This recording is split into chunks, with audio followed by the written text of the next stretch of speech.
basis and without arriving at a consensus in utter regard to the linguistic and cultural homogeneity and economic and administrative viability of both the regions. The bill also completely ignores the very basis of formation of states of Andhra Pradesh, the first linguistic state created in independent India. దీంట్లో ప్రత్యేకించి మీరు చూస్తే utter disregard to the linguistic and cultural homogeneity and economic and administrative viability. ఇందాక లోకేష్ గారు చెప్తున్నప్పుడు కనీసం ఆఫీసులు కూడా లేవని ఫోటోలు చూపిస్తూ ఉంటే నేను అప్పుడు ముఖ్యమంత్రి గారిని కలవడానికి వచ్చినప్పుడు ఆయన ఆఫీస్ చూశాను.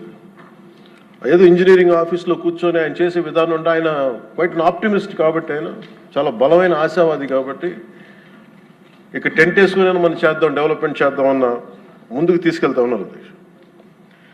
ఇలాంటి సందర్భంలో దీనికి ఒకసారి ప్రజల దృష్టికి కూడా తీసుకురావాల్సింది.